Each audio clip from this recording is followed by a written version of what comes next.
我的故事，我10岁时随继父，也就是小叔赴云南为官，仅1年，小叔便去世了。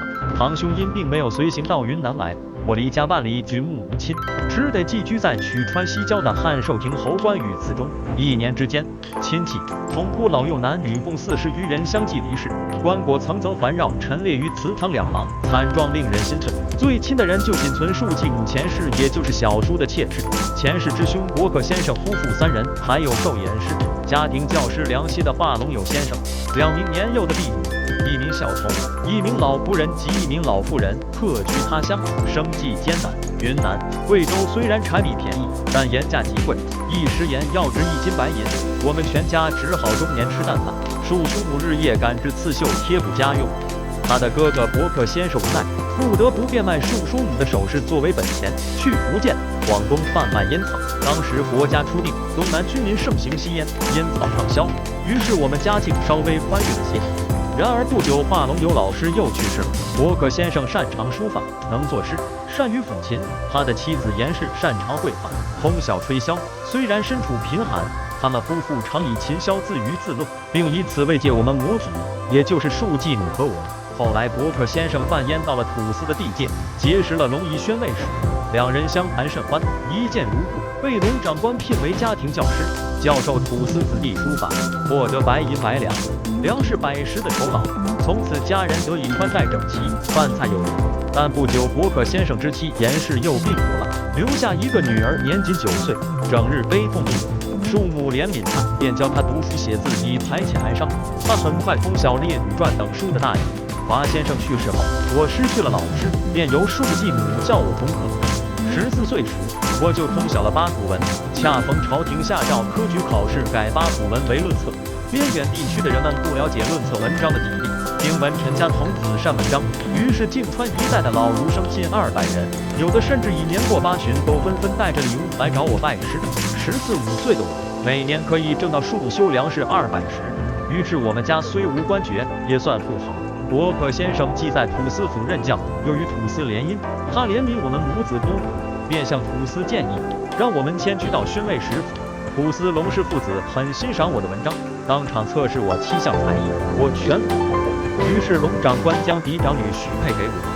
滇东地区的各个土司中，龙氏最以礼乐著称，因为根据他们自称，其先祖是周代汉水流域姬姓诸侯后裔，他们部族里大概有1/10到1/9的人通晓汉文汉语，恪守周制，风雅俨然，逐渐成为了礼乐之邦。我一边教书，一边科考。16岁时，在云南侥幸中举，赴浙江为官。我原名陈太下，字于鼎，因在浙江为官时不幸获罪，被消除官籍，后便以表字于鼎自称，不再使用本名，转而投身军旅，想谋个军功出身。17岁时，我从京师返回，完成与龙氏的婚礼。18岁时，正妻生了长子陈家模，妾室兰坊生了次子陈家诰。19岁又喜得3子陈家蒙。20岁时，我因故滞留在京城，到年末才得回家，得知妻子因生产患病，在夏初就去世，临终也没能见我一面。我的妻子名叫龙继环，字幼少，小我3岁。幼年时就通晓他们少数民族的国文，擅长国术，工于绘画花草、羽毛、山水，通晓汉语，侍奉婆婆极尽孝道，对待妾室婢女十分仁慈。平生没有激烈的言辞，从不急躁，不轻易谈笑，经常整天静坐。与她相对，就像置身冰窖，是个冰美人。婚后，她每天随婆婆研习《论语》《孟子》《女孝经》等书，文章多目2遍就能背诵，1年就通晓典籍大意，可以下笔成文。她学习魏夫人及王羲之、王献之的书法，半年就略得其中精髓。可惜17岁便早逝了。我21岁那年冬天，庶继母命我续娶钱氏，名节，字于素，是他们江苏常熟固山乡人，伯克先生的长子，小我4岁。他通晓诗书，擅长填词，性情温柔贤淑。前妻在世时，与他最为亲密。每当我外出游历时，他2人便同起同睡，相拥而眠，躺一条枕头盖一床被子，他俩情同亲生姐妹。前妻临终时，嘱咐他的父母将自己全部服饰珍宝尽数赠与钱氏，还说愿二老视他如己。这样我便明白，钱氏在前妻逝世后深感悲痛。岳父母看他侍奉我的庶继母非常孝顺，跟他们的女儿感情也很真诚，因而也深爱钱氏。就把前世认作义女，并嫁与我，所赠嫁妆比前妻还多数倍。第2年冬天，前世生下了我的第4子陈家友，我又再度赴京。第2年游历陕西，还未能返回云南，就遭遇了吴三桂之乱。于是我又从京城跟随大将军南征，2年后进入中原，终于谋得了重庆永川的一个官职。干了没几年，又因为过失被革职了，只好转而担任幕僚，又干了5年。等到云南、贵州平定后，我得以返乡，发现妻子前世已去世10年了。询问身边人，都说他因战乱流离，与我南北隔绝，终因忧思愤懑，哭泣过度而亡。哎，这是我对他亏欠太深了。一个叫早都的婢女，由前世抚养长大，擅长绘画，精通9章算术，能推算日月时，精确到毫厘不差。我只得依靠他排遣忧愁。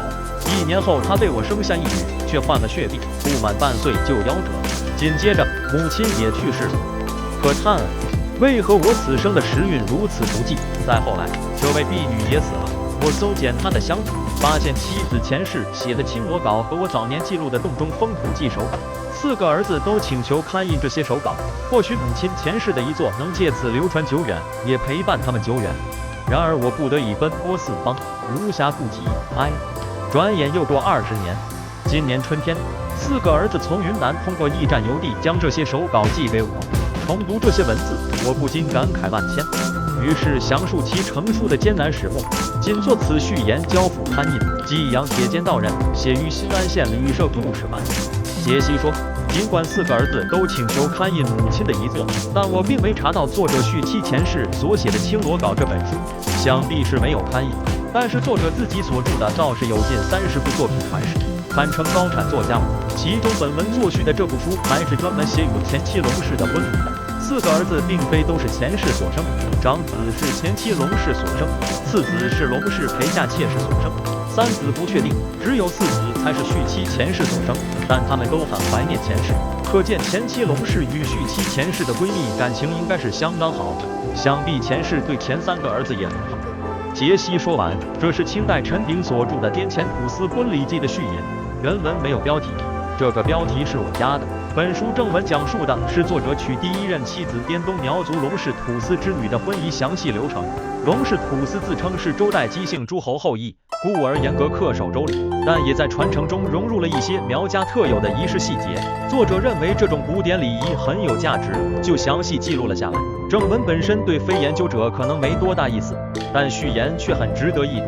它生动地展现了一个中国传统知识分子家庭的奋斗历程，生活的酸甜苦辣以及生命的脆弱，同时也彰显了古人在逆境中顽强求生、绝不屈服的精神。尤其值得关注其中女性的命运与生命力。西南土司婚礼记书中趣事，正文中也有部分比较有意思的，翻译给大家。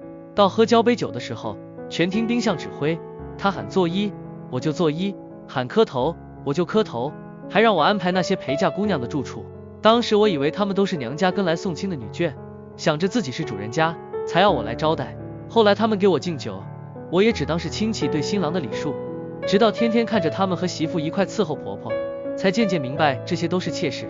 不过看他们和正妻同吃同住，举止也不像下人，见我就站着伺候，根本不敢和我平起平坐。那时候我们夫妇说话也费劲，他虽然识汉字，却不会说汉语，他听得懂我，而我听不懂他，我也没地方可问，都不知道这些陪嫁姑娘是什么人。说到底还是住在深山老林，孤陋寡闻，没有一个知心朋友为我介绍这里的风俗。加上我常年不在家，一直不懂苗语，家里只有个老成持重的舅舅，序言中的伯可先生，可这种男女之事哪好意思问他。母亲序言中的庶继母平时很严厉，我更不敢开口，何况她也不懂苗语。倒是有个聪明的小表妹是舅舅亲生的，但因为是外姓姑娘，见我就躲得远远的。我一个人孤零零怪可怜的，再加上总记着舅舅那句这里通奸罪处罚严厉，哪怕是自己人无论男女皆斩的警告，所以对这些妾室都当客人敬着，半点不敢动手动脚。杰西说，难怪说娶了个高冷的冰美人，原来是语言不通啊。想到彼时作者虽已中举，有了功名，但也才17岁，这些看似呆萌的表现似乎都可以理解了。想象一下现在的17岁高中男生面对这一切会如何表现。杰西说完，古语说，礼制失传，可到民间寻访，如今民间已无可寻，竟存于苗蛮之中，实在令人感慨。家母一切日常用度，由正妻总管，8位应妾各司其职，若有准备不周全、操办不精细的，当事者都自觉羞耻。可叹啊，苗蛮保有礼制，反衬出中原礼法的消亡。可叹啊，龙氏家族富贵从汉代延续至今，能世代坚守不衰，并非依仗坚甲厉兵，所依靠的不过是世代传承的德行罢了。如今其家族女子能如此恪守妇道，便可知家教之优良。女子能尽妇道，儿子能尽子职，德性便立住了，富贵又怎会不长久绵延？如今中原士大夫妄求富贵长久，却不从孝悌根本做起，反而去侍奉违背伦常的佛教，以诵经、布施、斋僧、塑佛像来行善，真是可悲。杰西说，生在康熙年间的作者感叹中原古典礼制失传，只有苗疆地区在传承，他不知道后面还有让他更加可叹的雍正年间全面改土归流，土司就要全面灭亡了，上古礼制最后的庇护所也没有了。在今天看来，这些上古礼制也未必都是好东西，其中更多的作用是用来巩固阶级秩序，而宋以后人们更在乎阶级流动，所以就祖宗不祖法了。我也很感慨，现在有很多做所谓古典婚礼的，全是东拼西凑牵强附会出来的四不像，其中糟粕的东西也不少。从文化遗产研究的视角出发，我真心希望古代文化能为当今社会所用，能成为我们真正的财富，但是一定要让我们专业的研究者先筛过一遍，真正取其精华，去其糟粕。我再不想看到拜师礼请老师吃莲子，寓意老师用心良苦这种又尬又蠢的谐音梗。古代礼仪了，文中的女性都很好，又都短命。从前我不能理解《红楼梦》里的女性为何一个个都那么多愁善感，后来大概明白了，古代女性的生命真的太脆弱了，真的很容易轻易死掉。文中的每个人都很努力，在恪守本分的同时，为家庭尽到了最大的责任，尤其是早期撑起整个家的作者的舒继母，还有在穷困的日子里与伯可先生秦霄和名古屋大家的舅妈严氏，都让我印象深刻。也包括作者本人，他有土司驸马的身份，16岁的小娇妻完全可以躺平，为什么总要往京城跑？还不是为了博一个更大的功名，封妻印子。其实文中的这个家庭，他们之间的血缘关系真的不近，按我们现在的观念早该散伙了，但他们依然坚持维护这个家庭，并且每个人都尽了最大的责任，其中很多人死在了通往好日子的道路上，而本人并没有过上好日子。或许这就是我们中华民族能绵延至今且生生不息的原因吧。就像作者感叹古典礼仪在中原失传了，因而要写下《滇黔土司婚礼记》这本书一样，看到当今社会对立、自私、贪婪的男男女女，我也感叹我们古典的家庭观已经失传了，但我却写不出点什么有用的东西。现代社会不需要我们坚守什么，只需要服从和适应。杰西说完，